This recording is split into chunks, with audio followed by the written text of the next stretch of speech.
Good evening, and welcome to a new season of All Books Considered. I'm Bill Nemitz, and this evening I'm excited to be speaking with author Kerri Arsenault about her widely acclaimed memoir, Milltown, Reckoning with What Remains. But before that, as always, a few housekeeping items. First, a huge thank you to Bull Moose and Coffee by Design for their generous support of this club. Without organizations like them, events like this just wouldn't happen, so thank you.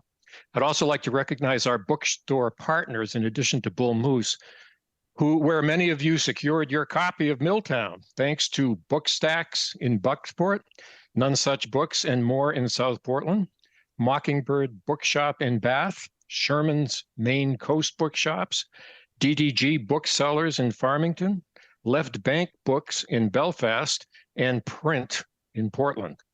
If you have a question during our conversation tonight, you can send it over to us at fun@mainepublic.org, and I'll try to work it into the discussion. So let's get started. You all know by now that Kerri Arsenault grew up in Rumford. Milltown has attracted much recognition, ranging from the Rachel Carson Environmental Book Award to the Maine Literary Award for Nonfiction, to finalist for the National Book Critics Circle Leonard Prize for Best First Book in any genre. Believe me, the list goes on. Kerri is co-director of the Environmental Storytelling Studio at Brown University, a contributing editor at Orion Magazine, and a Democracy Fellow at the Charles Warren Center for Studies in American History at Harvard University. Kerri joins us tonight from her home in Connecticut. Welcome, Kerri. Hi, Bill. Thank you. Good to see you. Good to see you again.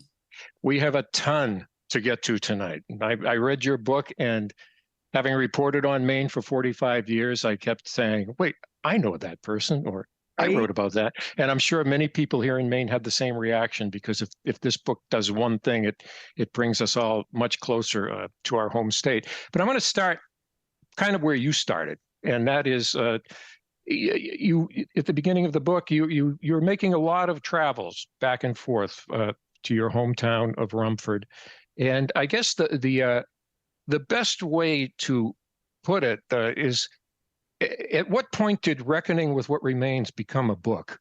Because it sounds like you were doing a lot of the reckoning before you started the writing. Wow, that's a great question. Yeah, the reckoning probably started when I was like 4. I mean, I think the book is an accumulation of like sort of everything, right? I think writing is an accumulation, and it probably started, I say 4 because that's when I started skiing or playing sports and learning about fairness through sports, through my parents, through high school, through like Norm Foster's government class. And you read The Jungle by Upton Sinclair. And everything started to sort of like sharpen my sense of fairness, I think, and sense of outrage at the same time. And then later, while traveling through the West Bank and Israel, seeing Palestinians living near Israeli settlements, just kept going on and on. So like all these things were sort of accumulating. And then I started doing genealogy back in like 2001 and collecting information about my family tree. And then I think it started to take a turn when I started talking to Terry Martin, who is from Rumford and was a nurse, and she just wrote her own book, in fact, called "And Poison Fell from the Sky." She said, she turned me towards, your family history is related to the environmental history of the United States, basically. And I was like, yeah, I guess it is. I hadn't really thought about why we called it Cancer Valley. So then I started going down that route. So those two investigations, family and environment, sort of parallel with each other. And then I realized that was how the book started. Was it your intention at the time? Were you thinking at that time of writing the book, or was it more just for your own edification that you were doing this research and interviewing and all that? Was there a point where you said, oh my God, there's a book here? Yeah, I'll tell you when. I was in grad school. So I went to grad school in the GI Bill at the new school because I couldn't get a job. We had just moved back to the States from Curacao. My husband was in the Coast Guard. We moved back. I was trying to get a job. I couldn't get a job. So I just applied to grad school. One place, got in. After 2 years, I was working with both John Freeman and Zia Jaffrey there. And workshopping some pieces from this, and Zia said, "This is a book, you know." And I was like, "What?" That's literally the moment when I was like, "Okay, I have to write a book." And then she and John both like helped me understand what that meant and what that would look like, because as you know, writing an essay or writing an article is a whole lot different from writing, a book. So it takes over your life, right? Yeah, it took over my life. I mean, I was working on it for 10 years, but up until that point, then it was like, okay, how do I tell the longer story? How do I connect these two legacies together, environment and family, so that it makes any kind of sense? So yeah, well, it is very much, and I that struck me as I read through it. There are two books in one here. I mean, this is a book about family. It's a book about culture, ancestry. In your case, the Acadian ancestry. But at the same time, it's a book about science. And there were times and I'm not a real science nerd, but this stuff was fascinating as you're talking about, what's going on literally right under your noses in Rumford with the mill. But I remembered thinking you can take so much science and then you want to move on. And at several points in the book, just as I was saying, okay, my science vat is full here. Yeah. Boom, we go right back into Doc and Terry, or we go right back into the toxic waste women, or these real, very, very live characters in Rumford. So, which I think was really where the power of the book comes from. It comes from those people. How did you go about selecting your cast, if you will, because you grew up in Rumford, everybody. You could have. I do, and I know all these people in the book too. I first wanted people that I had known, which is a weird thing, maybe in a journalistic endeavor to usually you want to report on people that you don't know. But I wanted this story to be intimate in that way, so that's one thing. So the other thing was I had this data, like you said, and also boring to me, trust me, to write and to try to put into stories. So I thought, who can carry the data? Because part of my work at this environmental storytelling studio at Brown is to teach scholars how to marry scholarship with storytelling. And it sort of occurred to me then, how nobody's mind ever changed because you told them a bunch of data, but people's mind change when you tell them stories about people, or about love, or about emotions. So I wanted to put that data in people's hands somehow, whether it was them talking about the data or their lived experience being the data, and then sometimes throwing the data in there because you kind of have to sometimes. So that's how I did it. I found the data. I thought, who's going to carry this data the best? And that's kind of how I did it, really. Of course, some people don't want to be the data, and exactly. You ran into times where I was trying to imagine what it's like to go back into your own old hometown where you're known as Maddie's daughter, and stirring up some fairly unpleasant things for people that some might want to confront and others might not.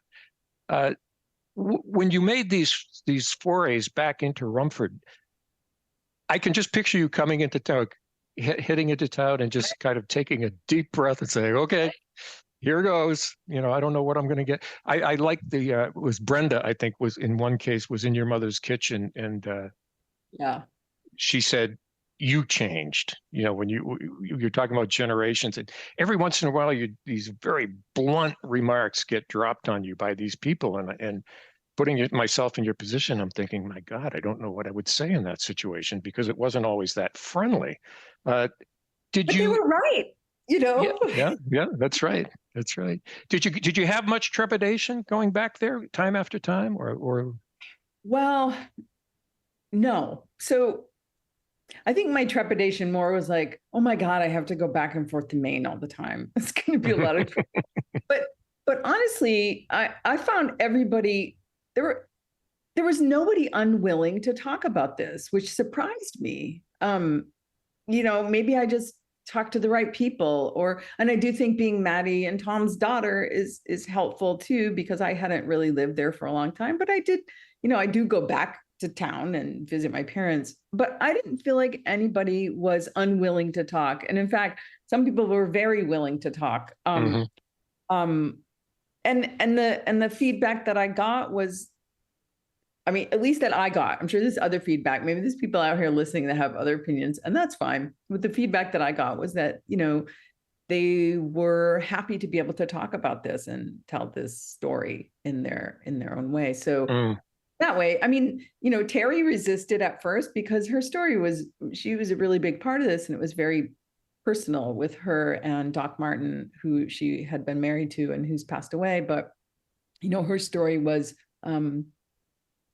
really sensitive, and she didn't know if she wanted those personal things out there. But what I tried to do, I never tried to really present anybody in a bad light. We're all just like kind of human beings. I mean, I present myself, and I'm stupid sometimes too in this book. Like, I say dumb things all the time, and just nobody's perfect, but we're all human, and that's what I wanted to get, that humanity out of it. And I think the humanity sort of carries the data. It wasn't specifically like, I only want to tell the story of the data, therefore these people, I'm sort of exploiting them to tell the data. It was more like, people are data, like people's experiences, which I think, especially in an environmental disaster like this, has long been ignored, really. People just look at the data. And I thought people from my town were a different kind of evidence. And that's something I really wanted to show.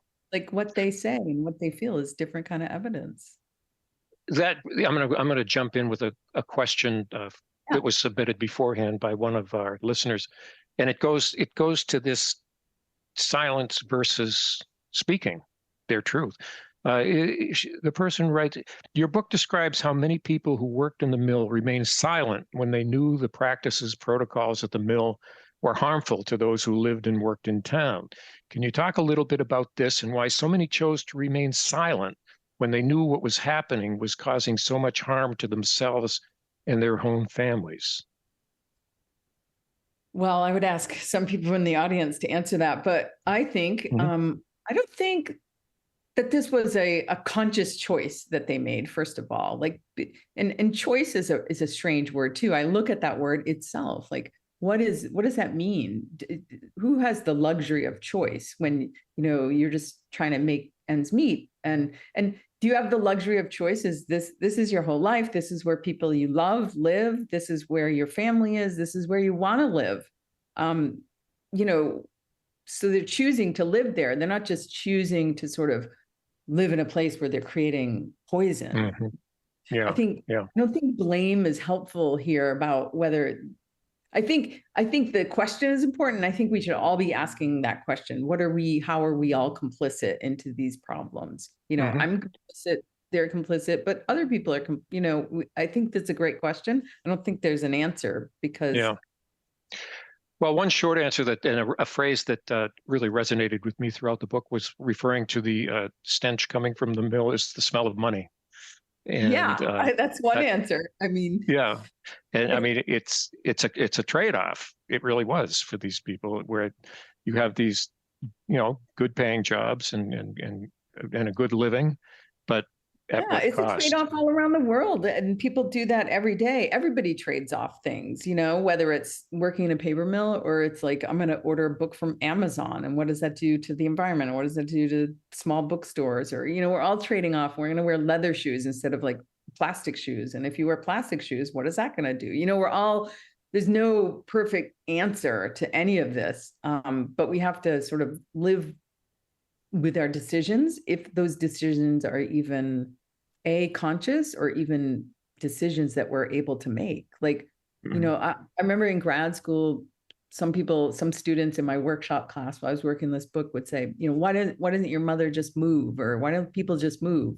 And it was like, well, you can't just, if you have a house that the value is low, or you have your job there and your friends there and your family, where are you going to, if you can't sell your house for a fair price, where are you going to move to? Like, it was just. Well, you described that going through the sale of your parents' house. In fact, you went through that same experience where what was supposed to be in many cases, people's biggest investment just kind of evaporated out from under them as the value, Evaporated, right? yeah, as the I property know. values went down, and they did manage to move, but it wasn't exactly how they envisioned it by any means. Uh, Yeah. the speaking of your family, I'm compiling several questions here. Yeah. And I've thought about this because I've written about my family in my columns from time to time, and I always made sure, mostly my kids, but I'd always make sure to call them and say, "Okay, just a heads up," and implicit in that was their permission. But a lot of people were wondering, is in this book, as you got into just some regular life things and also some rather intimate things about your family. How'd you deal with that? How did that go over with them? Did you speak with them, get their permission, let them read it first, or how did you do that? I actually didn't get their permission, come to think of it. but I hope it's okay. I think my sister's listening. No, I did give the book to everybody to read. And I said, if you have any questions or problems or things. And what was so interesting that came back from my siblings, at least, was, they'd say, this isn't how it happened. Our memories were different, which was an interesting thing, And I'm like, well, I'm just keeping my version because that's my memory, But no, my family is very yeah. Intimate things, yes. Maybe some things they were uncomfortable with. I don't know. They didn't say so. So I gave them an opportunity. And the only person that was uncomfortable about something with my family, actually, I gave the book to Terry Martin to read too. Mm-hmm. And the only thing she pointed out, she's like, I don't think your mother would like that. And so I took it out. Interesting, because you revealed some things about Terry that I thought you were going to say that she had a problem with some of the things about her. No, she only picked something out. She said, your mother wouldn't like that. Interesting, because I was struck by that, because early in the book, as we meet Doc Martin, he's a very heroic figure, kind of the one voice of sanity, trying to collect the data, trying to prove that there's a problem here, and just being thwarted at every turn. And Terry is there loyally at his side, assisting that in any way she can. But then later in the book, you reveal that their relationship wasn't all that great in some ways.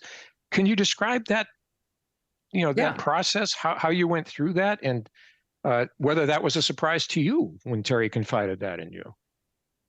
Yeah, the process between Terry and I, we went back and forth. She was uncomfortable with me putting things in the book, and then she was okay, and then she was comfortable, and then it was I never wanted to publish anything that would make anybody feel uncomfortable. That's for sure, especially people I knew and loved and grew up around. But what was interesting is when she did reveal that Doc Martin had emotionally abused her. I'll just be frank. That we both thought, wow, that relationship was kind of like the mill to the town.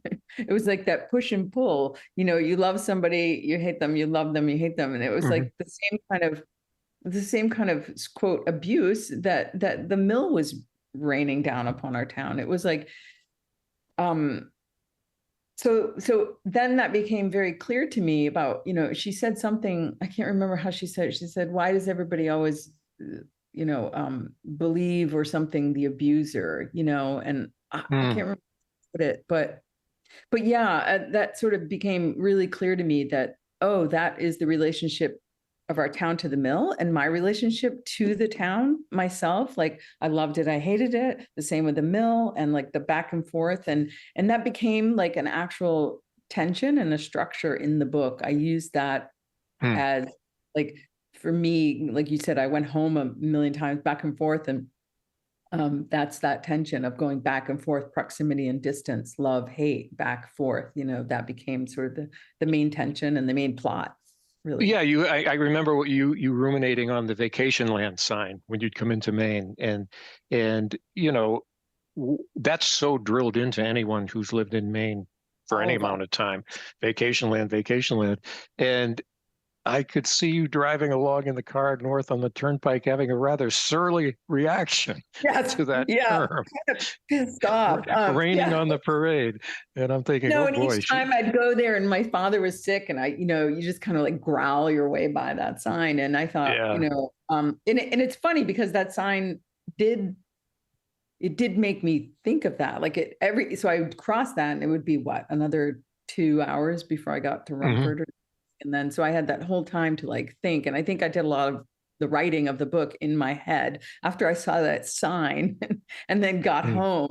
And it's like you said, vacation and vacation. It was like this Yeah. awful mantra in my head. Or the way life should be Right. is Just the other one, like, it, yeah. the Yes, euphemisms. Maine it is the way life should be for some people, not for everybody though. Yeah. Yeah. Well, and, Rumford, well, Rumford had the Paul Bunyan statue, I suppose, but it was not the kind of place where that was, a tourist magnet, I would assume. And people were mostly passing through, I would imagine. Correct? Yeah. Yeah, And it's too there bad. wasn't. Oh, sorry. Go ahead. Sorry. Go No, ahead. go ahead. Go ahead. I was going to say, yeah, it was, it's too bad because the landscape there is really beautiful, but, we've got the Swift River, we've got the mountains, we've got ski areas all around. We've got, hunting, fishing, all this stuff. But, just kind of that mill chugging in the middle just makes things a little dimmer, I think. Hmm. Yeah. I'm not saying it needs to go away. That's not what I'm saying. It's just like, as far as a natural environment, Sure. it just Sure. presents. Yeah, it's the things floating in the river and that kind Yeah. of thing. Yeah. I got an email, we both did, in fact, from a young man named Luke from Denmark, who another story we both know.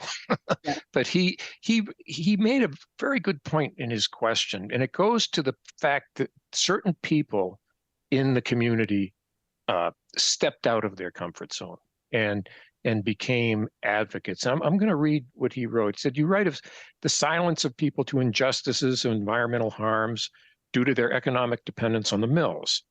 He says, "I've come to think of it in terms, this is interesting, similar to an abusive relationship, as you just Oh, said, yeah. where despite all the harm these mills cause, communities still accept them because for so many, that's how they make a living. They're coerced into trading away their long-term health for short-term material benefit, which seems to develop into a sense of powerlessness or inertia." He asks if you have found in your research and conversations many instances where folks from these communities who have lived with or worked in these mills are starting to break through that inertia and find that exchange no longer acceptable. And if so, what was the point that motivated people into taking action or changed their perspective? This made me think of the toxic waste women. Yeah. Uh, Yeah. Everyday women who suddenly didn't even know it, but were suddenly activists. Yeah. They were out catching air and like Yeah, sending it to the right. lab. Isn't that the most futile Yeah, exercise you've ever yeah, heard? Like, let's yeah. go catch air. Yeah. Well, first I'm going to address, I don't think people did it for short-term gain. I think people did it for long-term gain. I mean, if it weren't for the mill, I wouldn't be sitting here right now. I wouldn't be at Harvard. I wouldn't be at like Mhm. writing a book. I wouldn't be doing anything. I don't know what I'd be doing. I'd still be waitressing probably. I mean, which Yeah, is fine, which I made a lot more money waitressing than I do writing. I'm just going to say that right now.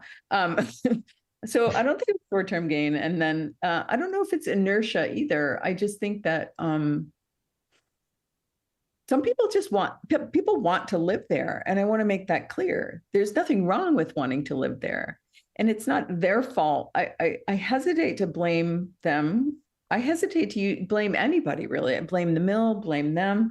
If we want to blame anybody, maybe the accountability goes to the federal regulators who set the limits of, oh, you can mhm. eat fish out of the river per year or something, if we want to kind of really give somebody accountability. But to the question, so those are semantics, but to answer the question a little bit, there have been people that have been trying to do things like the Toxic Women, which is a group that Terry Martin started or Mhm. helped start. And for anybody who doesn't know, they would catch air and send it off to a lab and do an analysis of the air to see what was in it in Rumford, New Mexico.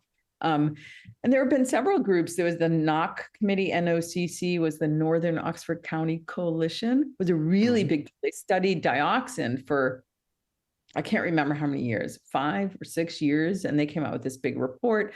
The problem was the report was like,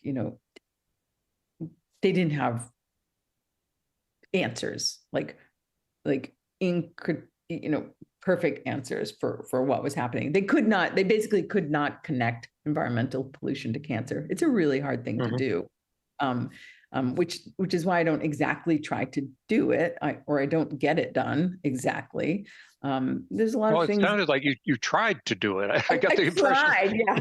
This book is about. You spent a lot of time with your nose in reports and files and trying desperately to find that secret answer, but it eluded you. It did. It eluded me. And that's why I ended the book on Bigfoot, because like he's the same kind of thing. He's like the kind of thing that doesn't want to be found. He's like this mystery. We kind of believe in him, but we're not sure exactly. He's very but yeah, I think there's been a lot of activities in Rumford in Mexico. I don't know if anything has happened there now, and I don't know, it's definitely not up to me. I did my part. I wrote this book, and if people want to take the book and learn more or do more, they can, but it's their community, and I'm not the Poland Spring too in the book. I was just going to bring up Poland Spring is another example where there's been quite a bit of activism around their efforts to expand their extraction of water, not only in Rumford, but down near where I am in Hollis and other places.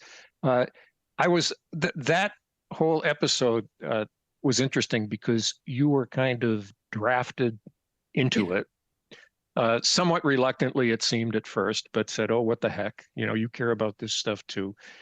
Only to sometime later, kind of be kicked out on your keister. Ejected from the group. Yeah. How did that feel? I was actually really upset for a while. Part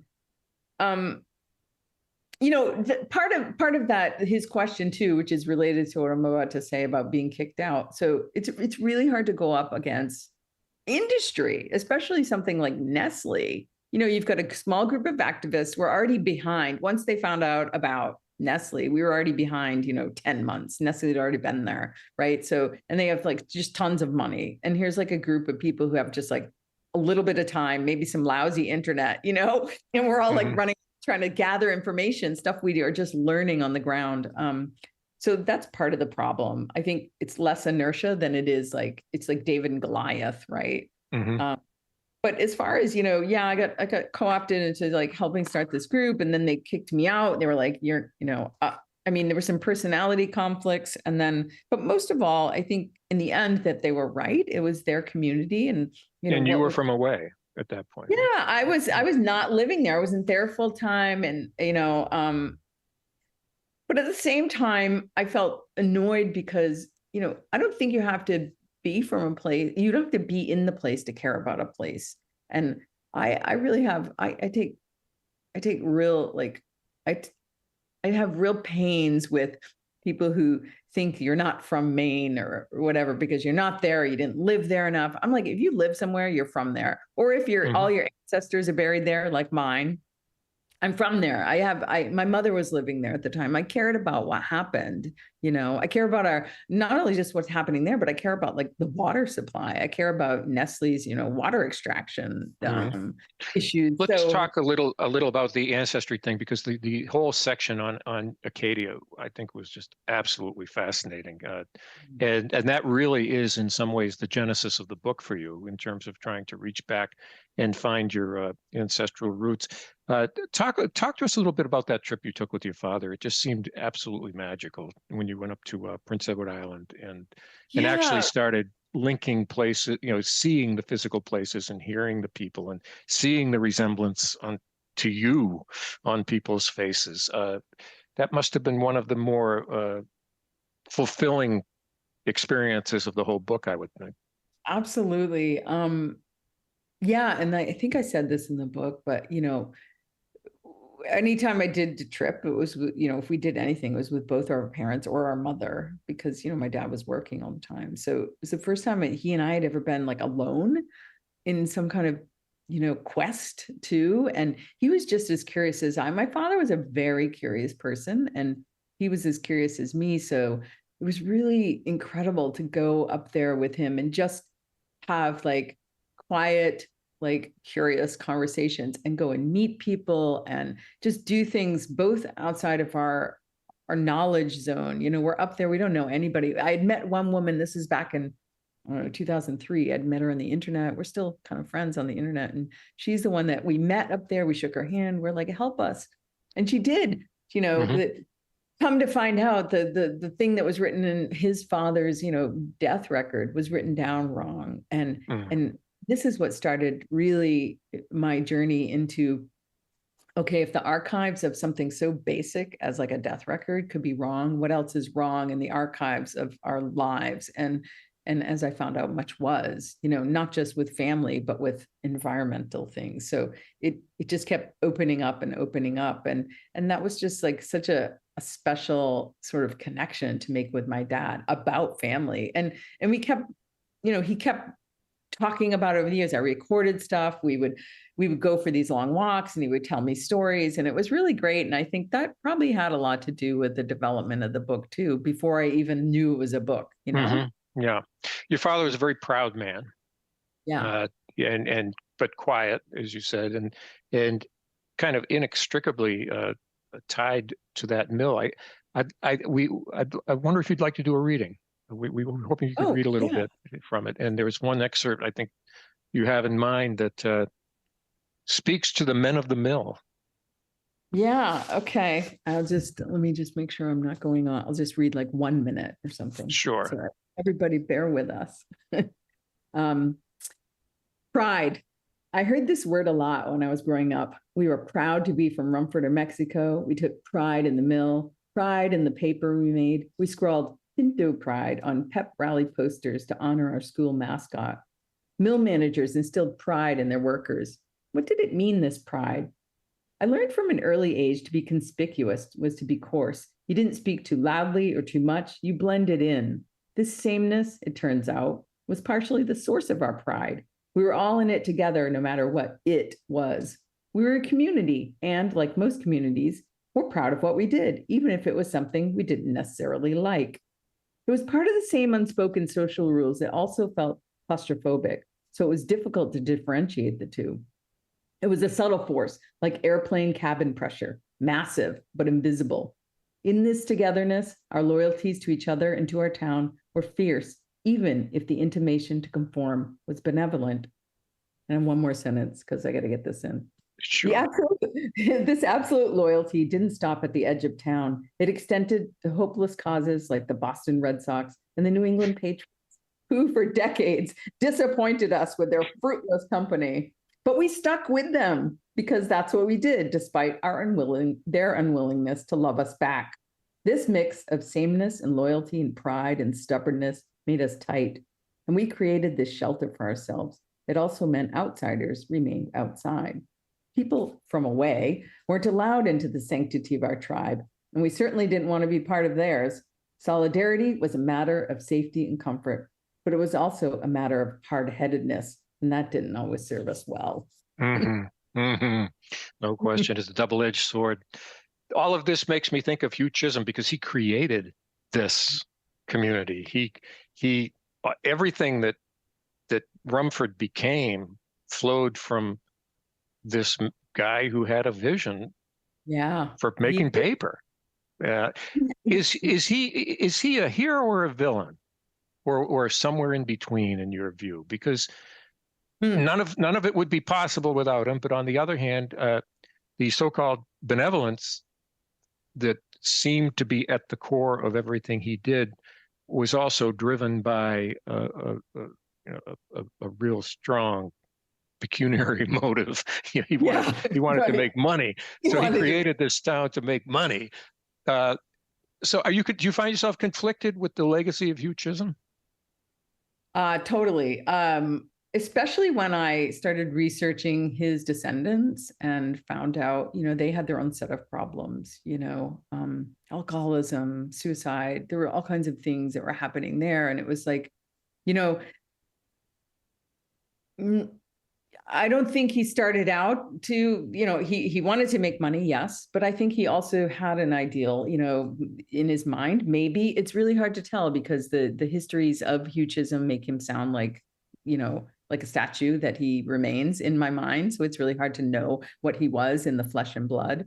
But you can only imagine he was part of the industrialists that were all around making, he had a house on Fifth Avenue, come on. So but I did feel some sympathy for his descendants too, in a different way. And then I wondered, I wonder if they ever felt any sympathy for mine. Probably not. That's right. So I am conflicted. Yes, that mill gave me everything that I have, but it also took away a lot of things. Like many people in this book and many family members. Yeah, we just got a comment from Jacqueline. And it's not a question, it's a comment. But she says, I'm reading your book for the second time, which I just did, I might add, by the way, and following so many and finding so many new thoughts to ponder. It's an uplifting yet tragic story. It is a tragedy? I think isn't it? Yeah. Or not, maybe not a tragedy, but it's a story with tragic elements. It has tragic elements, but yeah, it's also a story about a community. It's like a memoir about a community. And right. I think that what maybe she's sensing, maybe I'm wrong, or maybe what you sense is that you do feel the sense of community. Like it's a really, like what I just read, that tightness of our community is something that's really incredible. But the tragedy is that there's a lot of things that happened in this community. And, and I look around the world and it's people who, there's a lot of people that are suffering injustices that people with more money are not. That's kind of the name of the game all around the world. And that's the tragedy that everybody's facing. Yeah, it's not, I mean, I get the tragic element of this, but at the same time, I think of some of the most powerful descriptions that you had in your book were of your childhood gathering with other kids.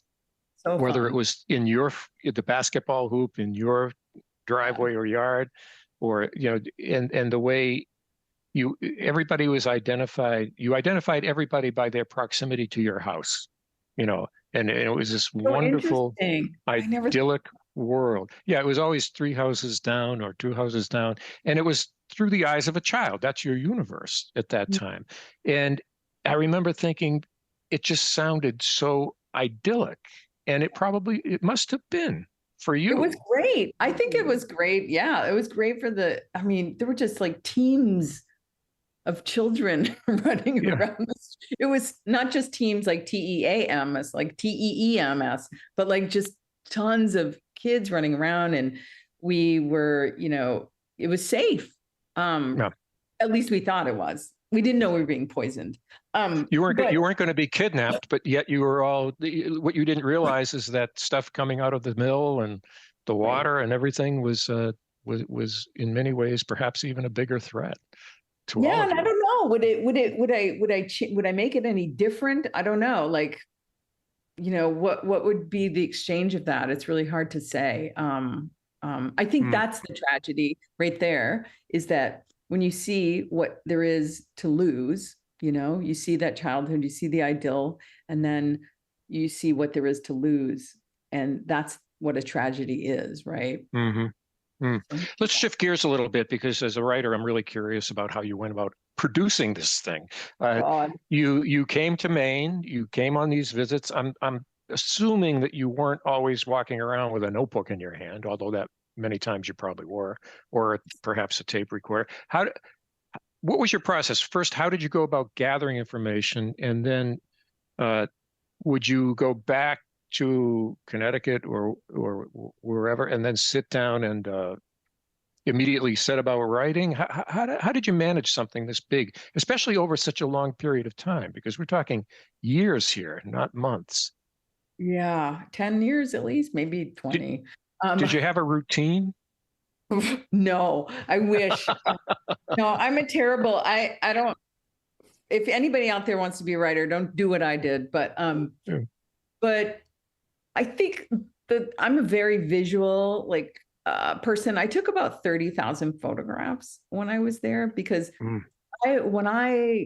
when I'm interviewing somebody or when I'm thinking about something or I'm trying to like pay attention, I want to pay attention and not be scribbling things because I think you miss things in the corner of your eye. So what I do is I'll just go click, click, click, click, some reference pictures, and then just observe, go for walks with my father. Maybe I'll write some things down after, or maybe I'll put a tape recorder in my pocket so that I can get some of those notes later, or just write down my impressions of things. But mostly it was like just being there and taking a lot of pictures, because the pictures for me help me remember the whole event, whether it was in the hair salon with the Heidis. I took a lot of pictures then. So all those little details I would have never remembered if I was scribbling notes. So and you wouldn't have gotten the details down anyway, probably. That's right. So between the visual and the sort of feelings that I got when I was there, and I would tape record conversations. So it was 3 methods of that, really. And I certainly didn't get much work done in Mexico because I was always visiting somebody. Sure. Yeah. Tell us about the photos, because they appear frequently throughout the book, and they're all that kind of, grayish, black and white feel. And the thing that struck me is there are no captions. So I found myself flipping a page, and if I was, reading about Brenda or whoever it might be, saying, "Wait, is that her?" Tell me what was behind your decision making about which photos to use, and then to just literally let them speak for themselves and not encumber them with captions as to who's who and all that. That's exactly what I wanted to do. So here I am writing a story about people, right? And like, how can they speak for themselves? And that's kind of what I want to do, to let them speak for themselves through just an image. And just so everybody knows, none of the photos are connected to any of the chapters. And here's how I decided what order. I told my publisher they can put whatever they want. How many photos did you get? What did you give them? They said that I could have 10, and I gave them 30, and they published 30. So, but I just said they could put it in whatever order. I wanted to choose the beginning photo and the end photo, but everything else they put in wherever it fit. And it didn't matter because I feel like, so yes, I wanted the photos to speak for themselves, to sort of tell a different kind of story. One in images, one that it's another way I see the world, but I also think it's another way to see this world, without me interrupting it with text. Does that make sense? Yeah, I think so, because I felt, as I was pondering that, because it's not a common technique. If you're going to use photos, either have captions under each one or a block of captions to cover a block of photos. But that does derail you from the narrative. It does take you away from the story if you're reading the captions. And what I liked about these photos was I could glance at them and keep reading and stay on track, which was very, but at the same time, get the mood, that you meant to convey with each photo. And the mood was dark at times. Yeah, I mean the mood, that's right, the mood, and to see what it really feels like in this town. I mean, words are one thing. I'm a writer, yes, and I take a lot of photos, and so images are a whole different impression, and I think create a whole different mood. I can't remember what I was going to say now. Oh. Yeah, I think you got it pretty much correct. Yeah, good.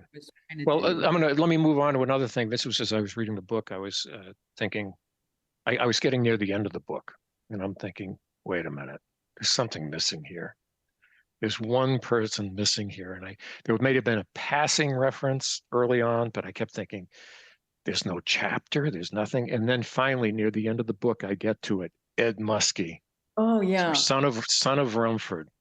And in relatively few words, you pay homage to him in a way I think that a whole chapter might not have. You could have told his whole story, how he went to Waterville, how he became governor, Clean Water Act, which you do mention earlier in the book, but not in any great detail. But then it comes down to this one little contrast in the park by the river in Rumford.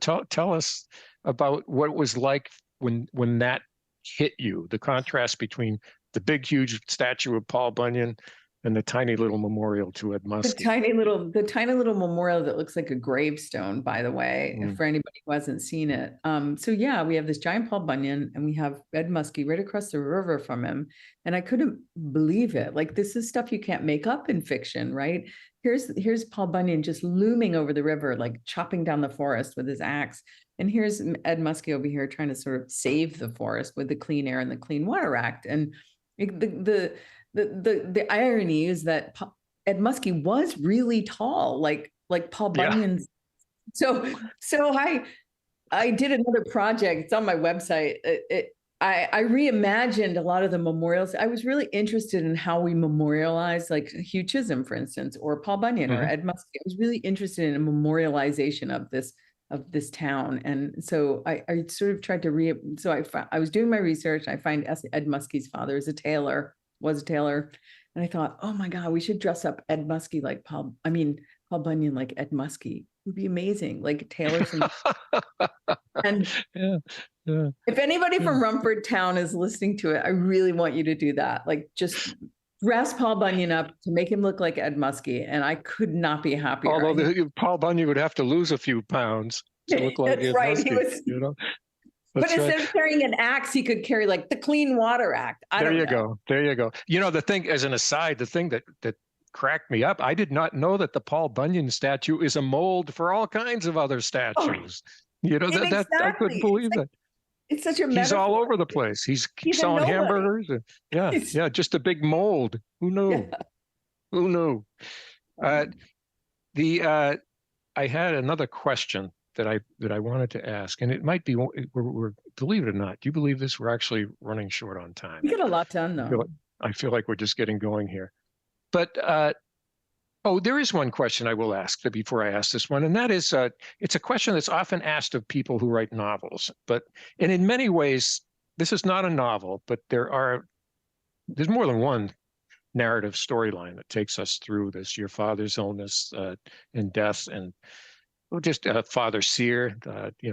All kinds of people come and go through this book. Do you have a favorite character? Oh, wow. Dean Gilbert.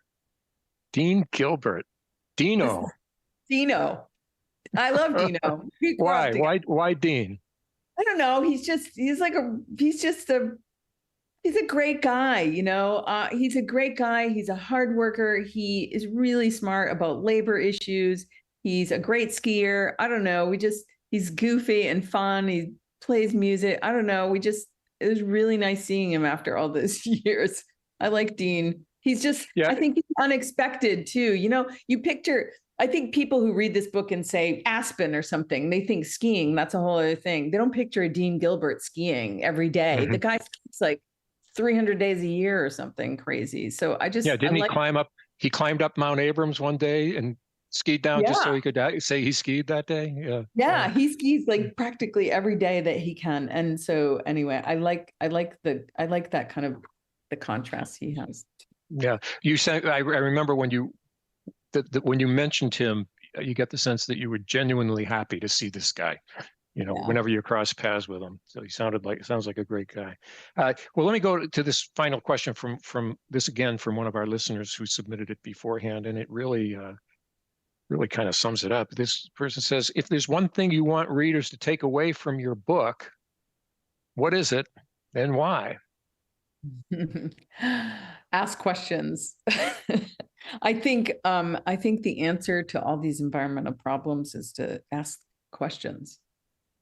I don't know if there's answers, but if you keep asking the questions, you're going to keep putting pressure on things that maybe will help mitigate some of these problems. It's like going on a tour of the mill. You know they're not going to answer all your questions, but they know you're asking. That's right. The important part. Yeah, that's exactly right. I remember when you were going into that ask your governor of Maine what she thinks of Milltown, because I don't know yet. I remember when you went on that tour of the mill and you were walking in, and I was thinking, good luck with this. I don't think you're going to come out terribly more enlightened than when you went in, but you have to try. You always have to try. That's right. Yeah. That's what asking questions is about. So what's next on your horizon? Oh dear. I'm going to be at a fellowship this summer at the Science History Institute in Philadelphia for 3 months. I had been planning to write a biography of Rachel Carson, but I think I'm scrapping that. And I'm going because I'm not sure I want to do that.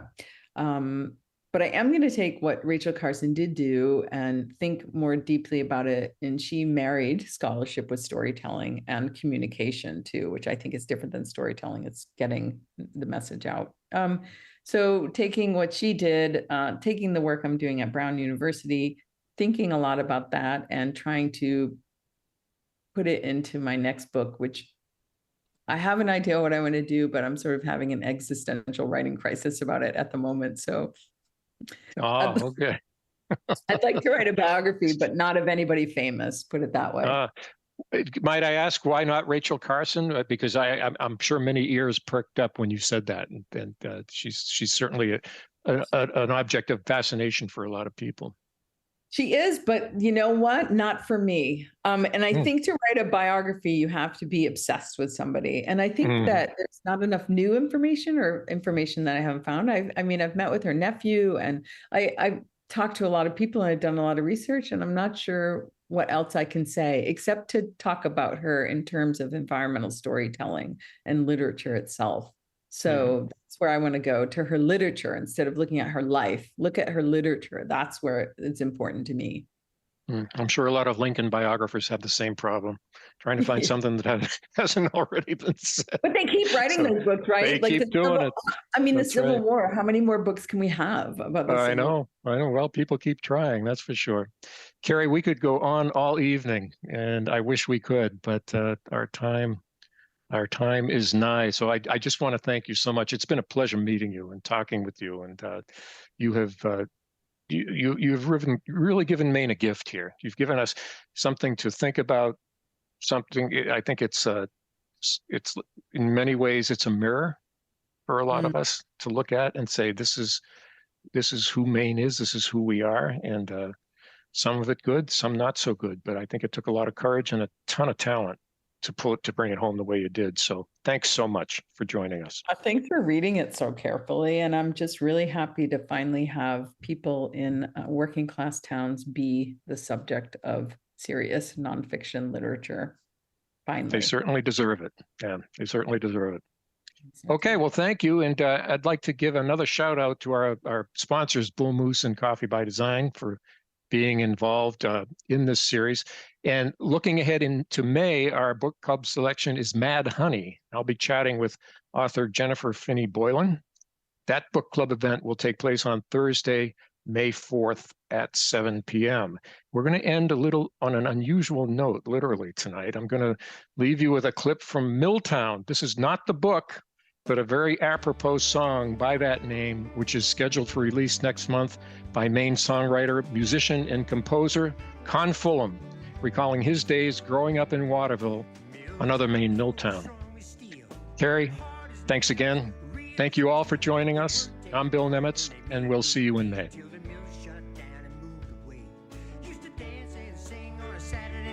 Get drunk, get loud, get into fights, come home real late, cuss and curse, get up on Sunday and go to church. Now the town's run down and the bar's closed up, seem everybody here's run out of luck. New wheels turn into rusted trucks, our hope's been buried in mud and ruts in this old town. In this old town. The church was the center of gravity till the money dried up and the roof sprung leaks. Couldn't pay the bills, couldn't pay the priest, leaving one more